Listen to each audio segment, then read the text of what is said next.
fiery horse with the speed of light, a cloud of dust, and a hearty hi-yo silver, the Lone Ranger.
With his faithful Indian companion Tonto, the daring and resourceful masked rider of the plains led the fight for law and order in the early western United States. Nowhere in the pages of history can one find a greater champion of justice. Return with us now to those thrilling days of yesteryear. From out of the past come the thundering hoofbeats of the great horse Silver. The Lone Ranger rides again. Come on, Silver! Let's go, big fellow! I'm Silver!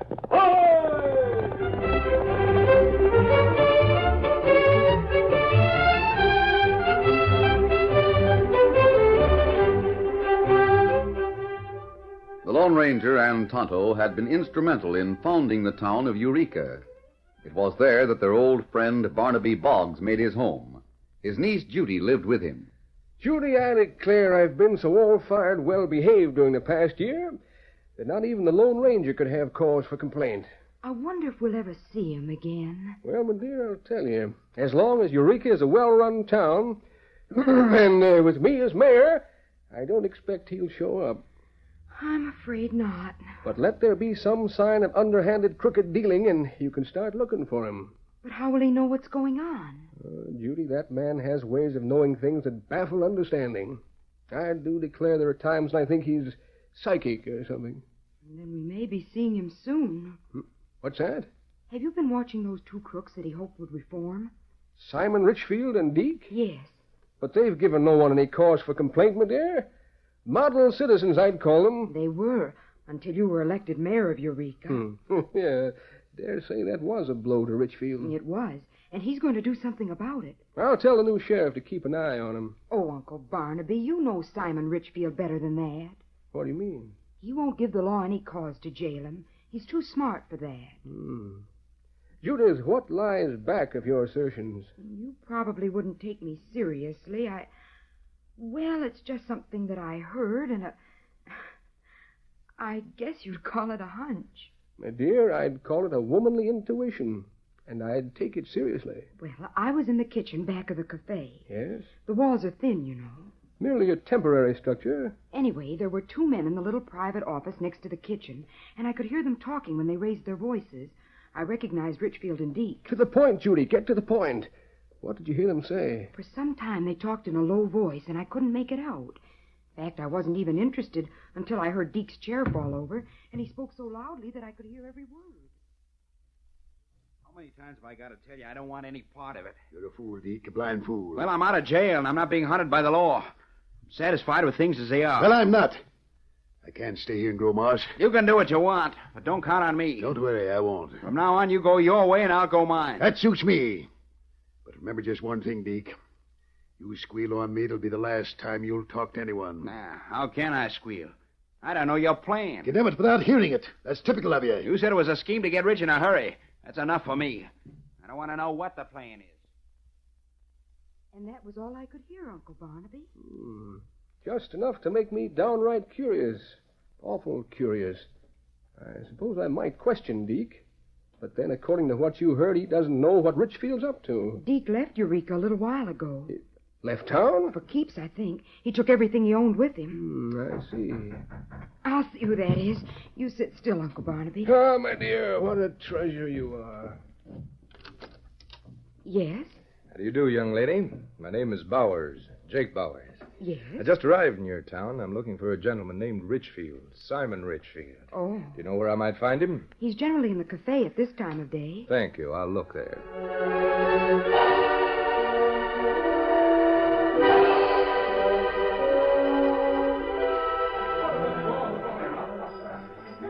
By the way, Richfield, didn't you have a partner named Deke? He got cold feet and left town. Cold feet? Without even knowing the plan I had in mind? He's got ideas of staying honest. As for me, I prefer the things that money can buy. I can count on you. I told you that in my last letter. You didn't come all the way out here without knowing about me, did you? No, I didn't. I checked up on you. Well, then, get to the point. What is this big idea of yours? Richfield, how would you like to be a banker? A banker? If I wanted to go into business, I'd open a cafe. There's more money in banking. That calls for proof. I mean, my kind of banking. Now, talk sense, Bowers. To open a bank would need capital and a charter and a score of other things. That, sir, is where you're wrong. All you need is a large room and a safe in which to keep the money. I've already lined up a place in Junction City. That's 3 days away. My home is here. Mm-hmm. To be sure. You'll open a bank here, and I shall do the same in Junction City. Now, with 2 banks, we can maneuver things to make a fortune. Maybe you know what you're talking about. Go on, I'll tell you when to stop. You see, I have a connection with a printer that can make paper money for us. You don't mean counterfeit? Oh, by no means. We issue notes on our own banks. Junction City Bank notes and Eureka Bank notes. People deposit gold and silver money. We give them paper money. How far would the law let us go? Oh, it's quite legal. Banks all over the country issue their own currency. There's nothing wrong about it as long as there's gold to back it up. Uh-huh. I'm learning things. What if someone comes in and wants to exchange that paper money? You exchange it for notes issued by my bank in Junction City. I, in turn, swap it for notes issued by the Eureka Bank. Then they'll have to go to Junction City to cash those notes, eh? Of course. They do make the 3-day trip, and if there's no alternative, I'll give them gold up to a certain point. Bowers, I think you have an idea. Yes, sir, a good idea. Now, let's get down to the details.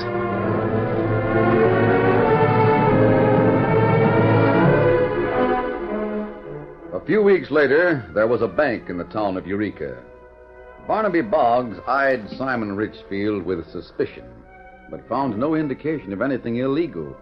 The paper money was in circulation and was accepted by the townspeople.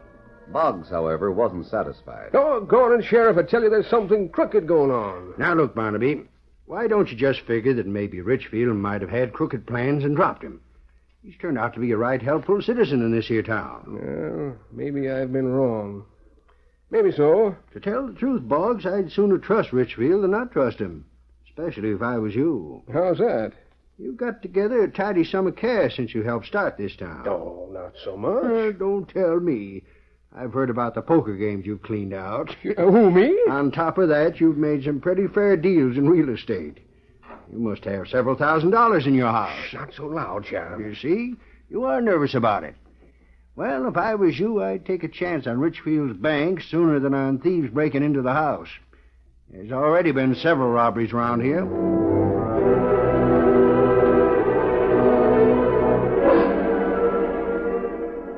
Even as the sheriff spoke, there were thieves in the home of the mayor.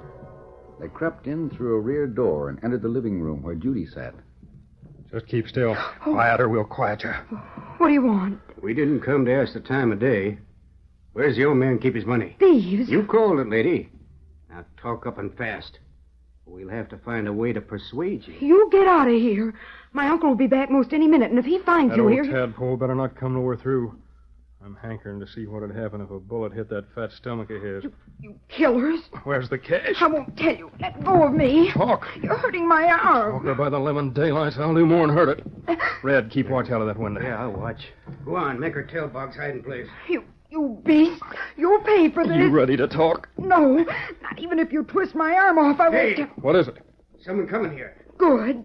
Hey, he's wearing a mask. A mask. Let me see. You come to the window with me. He's reined up right outside the house. Coming here, sure enough. Now you'll get You what... listen to me. You so much as open your face and I'll shoot. We ain't fooling about this, see? Red, get your gun and stand ready. Right. We all fix things so as that mask hombre gets the blame for this. Curious that he'd rap, being masked and all. Make the girl tell him to walk right in. You heard what my pal said.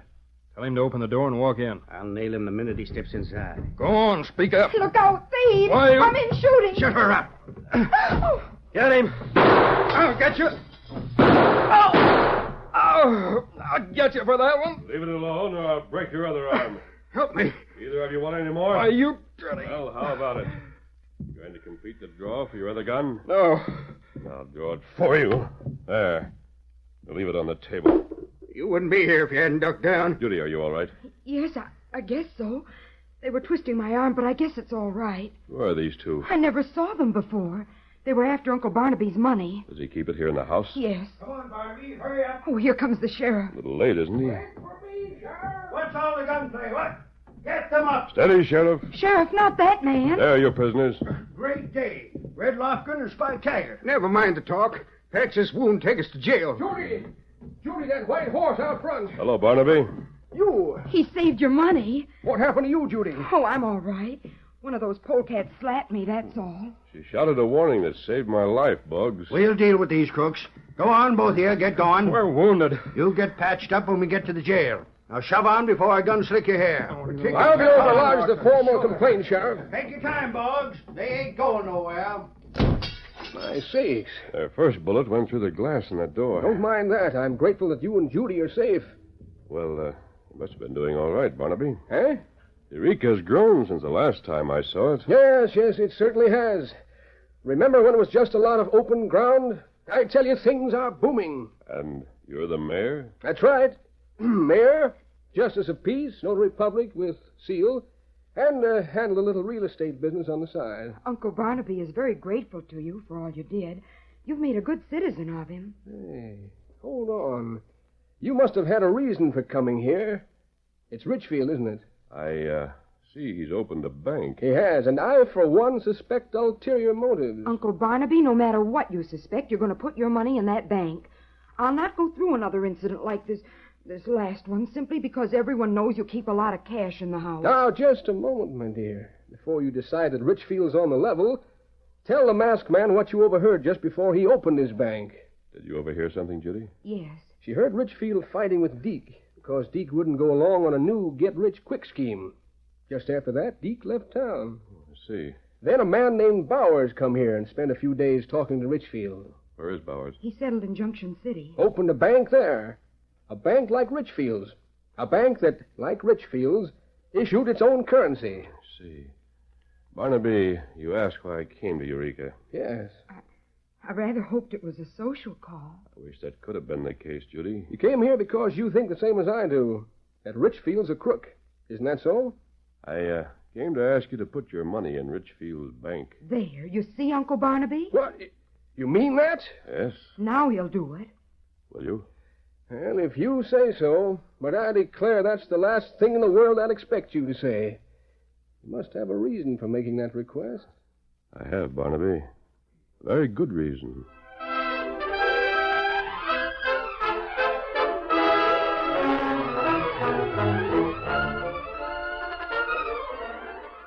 The curtain falls on the first act of our Lone Ranger story. Before the next exciting scenes, please permit us to pause for just a few moments.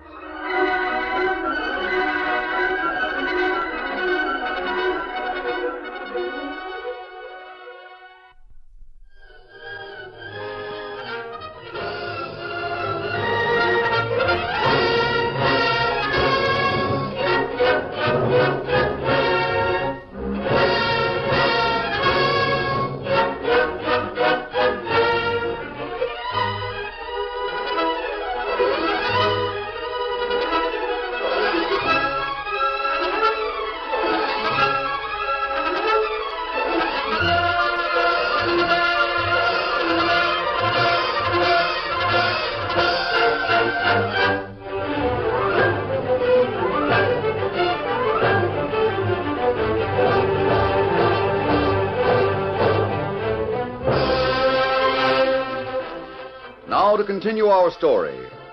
It was on the day after the Lone Ranger had appeared in town. Simon Richfield was surprised to see Barnaby Boggs enter the bank. Boggs, this is a surprise. Richfield, I came to put my gold into the bank. I see. Well, I'm happy to welcome you as a depositor. There's one thing I want to get straight, Richfield. Yes? When I draw cash, what do I get? Banknotes, same as everybody else. Put out by the Junction City Bank, I suppose, huh? Probably. If I want the gold instead of the paper, then what? Oh, of course, you may have the gold if you insist on it. That's what I wanted to know. But what if I come here with Junction City paper money? Well, of course, that would be redeemed by the Junction City Bank. Uh-huh. Well, how is it that you pass out so much paper money that's issued by the Junction City Bank, and the bank over there passes out the paper that's issued by the Eureka Bank? Boggs, there are things about the circulation of currency that you don't understand. I'm expecting to learn a few things in the next couple of days. I'll have this gold deposited and a bank book made out for you. See that you do. One thing more, Richfield. Yes? You better be on the level. Yes? The Lone Ranger gave you a chance to go straight. Remember that? Of course I do. I have a notion that he's checking up. He'd be pretty put out to find that he'd made a mistake in giving you a chance.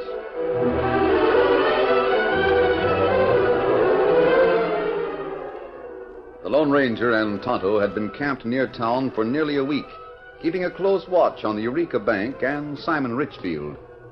The masked man watched Tonto approach at sunset. He knew by the manner of his Indian friend that Tonto had something new to tell. Oh, Scout, ho, fella, ho. Ho, fella, ho. What is it, Tonto? You know, something happened. No, you have something to tell me when you ride like that. That's right. About Simon Richfield? That's right. Him send messenger to East several day ago. I remember that. What about it? Well, today, fella from Junction City come to Eureka. Who? Fella named Bowers. Man who runs the Junction City Bank. That's right. Those two are friendly. That much is confirmed. Them plenty friendly. Me see 'em meet, shake hands, go to cafe, and take back room for meeting. Tonto, how long ago did that happen? Just a few minutes. Me come here fast to tell you. Give me a hand with Silver, will you? You want saddle? Yes. Steady, Silver. Easy, fella. Me get saddle from tree. Steady, boy. He's been waiting for several days for a chance to run. May get it sooner than we thought. Here, saddle. Thanks. Now, I'm going to the cafe. You go to Barnaby Boggs. Tell him to meet me there. Me tell him. You say those two bankers are in the back room? That's right. And Boggs and I will have to hold our conference in the kitchen. There. I'll wait for him there, and I'll get going. Steady, Scout, steady. Get him up, Scout. Easy. Wait a minute, Silver. Come on, Silver.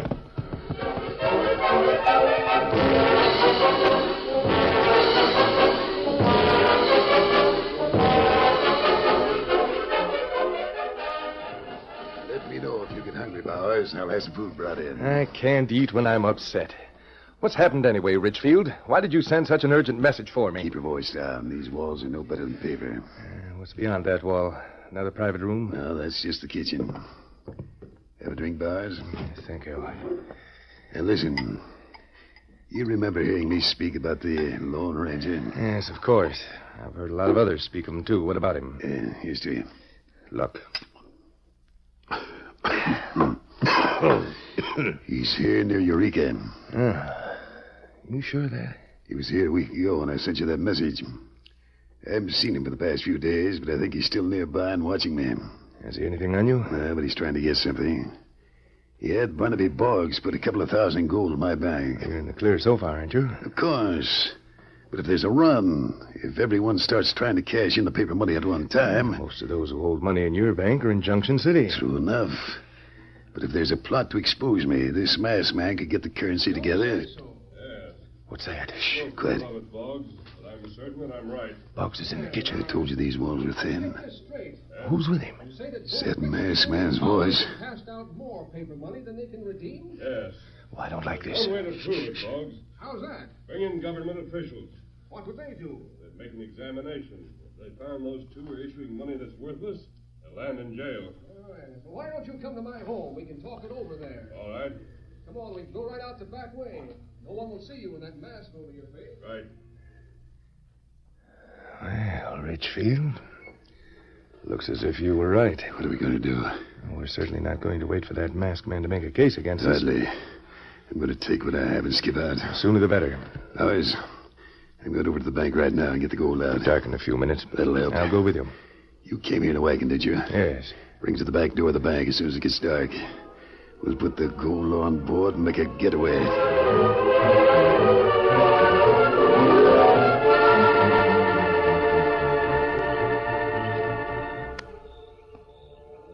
After leaving the cafe, Barnaby Boggs and the Lone Ranger went to Boggs' home. They stood in the darkness near the porch. Presently, the door opened, and... Barnaby, Oh, I didn't know there was someone with you. My dear, you are a fibber.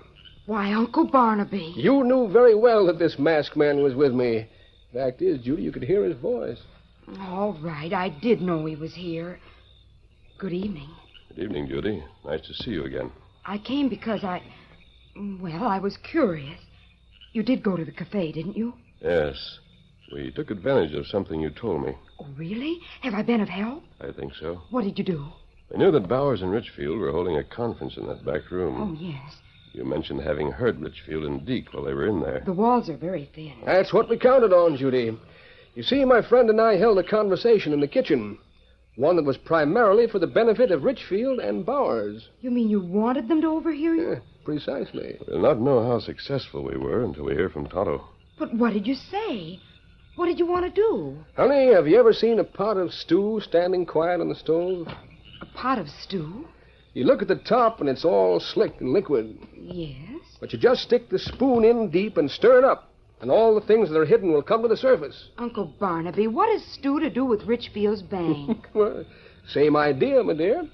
The Lone Ranger planned to stir those two crooks up and see what they'd do. Tonto's watching them. We'll have to see what Bowers and Richfield do before we can plan our next move. Hey, hear that? Hoofbeats. Coming this way. Been listening to them for several seconds. Oh, I hope it's Tonto. It is. There he is. See him? My sakes, how he's riding. He must have news. What's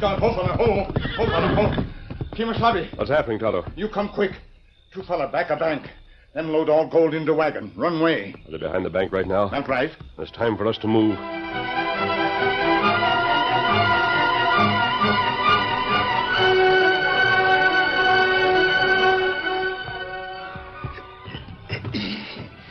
It's the last of the gold, Bowers. Good. You did all right here, Richfield. Better than I did in Junction City. Yeah, but someone's coming. Confound it, I hoped we'd not be seen. It's that masked man. It's the Lone Ranger. I was afraid of something like this. What are you going to tell him? I've broken no law. Oh, Silver. Oh, boy, whoa. Well, what's this? Bank robbery? No, it isn't. You mind your own business. Richfield. Cleaning out your own bank? I'm moving the gold to a safer place. There's no law against that. Now, you leave me alone. Some time ago, you rode on Silver with me. You're going to ride again. No, I That won't. rope will help. Stop! Take it off! Well, you see... Keep out of it, Bowers. Come on, Richfield. You'll pay for this. You'll be sorry. We'll see. Up you come. Bowers, do something. Don't try it. Just stick around. Richfield will soon return. Let me down, I tell you. Let me down. One, Silver.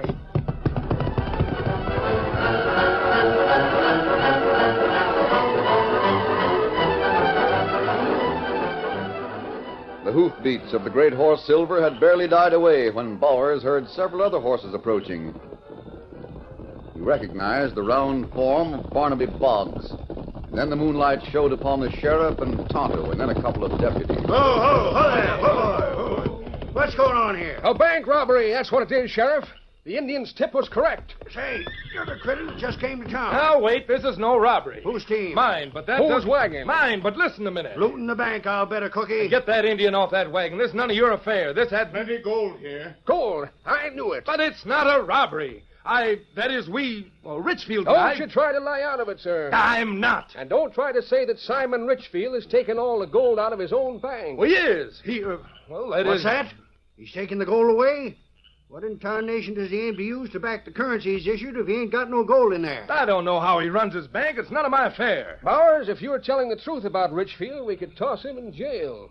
He can't run out with all the gold. Well, he is. He's borrowed my wagon. You can look around here, see his footprints if you want to verify what I say. That masked man carried him away. Just a minute now. Are you calling Simon Richfield a crook? Well, Either he's a crook or you're a bank robber. Now, which is it? I'm not a bank robber. Then Richfield's a crook getting ready to abscond with all our gold. Yes, he is. Now you can talk, Richfield.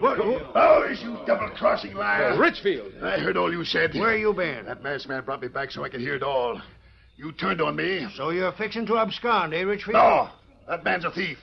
You caught him looting the bank. Well, you can't get away with that charge. You took that gold out yourself, and you know it. I don't know anything about it. Call me a thief. I'll show you. Watch that gun. Look out. Oh, my shoulder. Try any more gunplay, and it'll be worse. You tried to kill me, eh?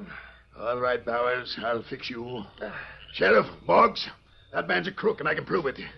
Just try to cash all that paper money in Junction City. Just try it. Try to cash the notes Richfield issued. Try that and see how the gold will last. By thunder, you're both going to the calaboose. Now, come on, get started.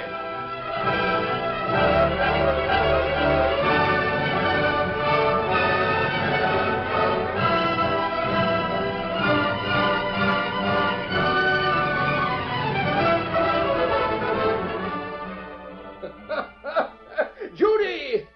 Judy, where are you? Here I am, Uncle Barnaby. What happened? What's so funny? Honey, I just came from the jail after the sheriff tossed Bowers and Richfield in with those crooks that tried to rob me. A lot of people will lose their money, won't they? Oh, they won't lose much.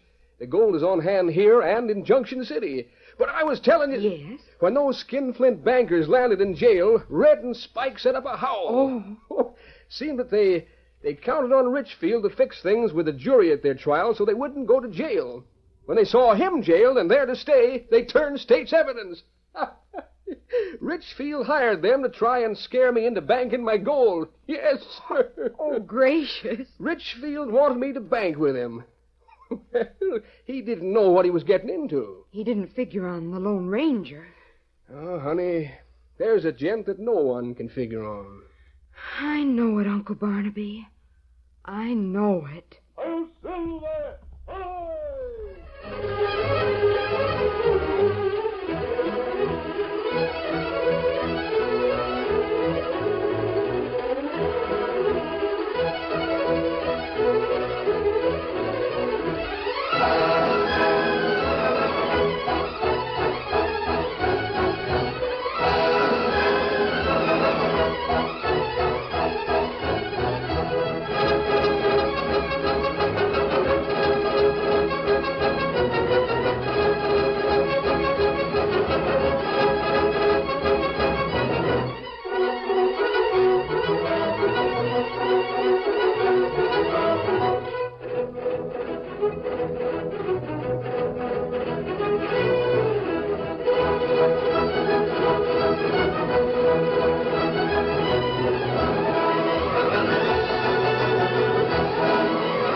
The story you have just heard is a copyrighted feature of the Lone Ranger Incorporated.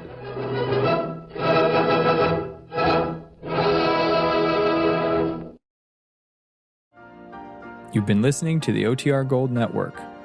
Find more classic radio at otrgold.com.